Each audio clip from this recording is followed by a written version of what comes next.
Meet Scout. Scout is a cairn terrier who loves meeting and spending time with her friends. Today, Scout made it her mission to find all of her friends in one afternoon. She starts her mission by visiting the small park in the neighborhood but can only find one of her friends, Duncan. Duncan is a collie, and he was pulling at his leash and trying to herd the small children that were running around. Scout wasn't interested.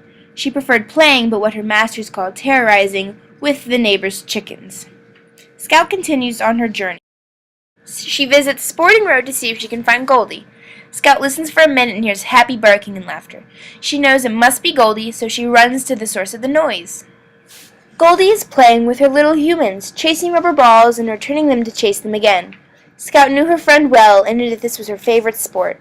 Scout stayed on Sporting Road for a few minutes before she bounded off to find more of her missing friends. Right next to the Hound's Cafe were a couple of houses. On the front porch of one of them were two of her friends, Barry and Silver. They looked similar to each other, but Barry was much smaller than Silver. Silver looked like he was born with too much skin, the way it folded over on his face. Scout asked what they were doing lying outside, and they said that they were appreciating the smells of the afternoon. Scout knew some weirdos. She asked if they had seen Bernie, Perdita, Max, or Maggie. The two hounds stepped off of the porch to see if they could smell any of them. They pointed Scout in the direction of where Bernie's scent led off. Scout thanked them and was on her way. When Scout found Bernie, she saw that he was busy working with his owner. His owner had put a harness over Bernie's large barrel chest, which led to a small child's wagon.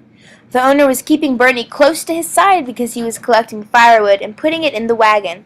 Scout let them work and headed off to Toy Avenue. Maggie the pug was one of Scout's best friends.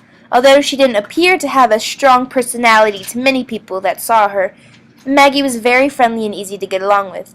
They played with each other for a long while before Scout bounded off to her next destination. Perdita heard Scout before Scout even saw Perdita, which was unusual considering Perdita is the easiest of all of Scout's friends to spot in a crowd. Perdita's black spotted white coat distinguished her from other dogs. Scout ran over to Perdita's yard where she saw Max standing next to his unofficial big sister. When Max panted, it looked like he was constantly smiling, more so than other dogs. His lower jaw caused an underbite in his jaw, but Scout still thought he looked friendly. It was getting late, so Scout thought it was time to head back home and lay on her comfy sofa. She said goodbye to her friends and started down the road. It was a good day, she decided, and she was proud of herself for finding and spending time with all of her friends.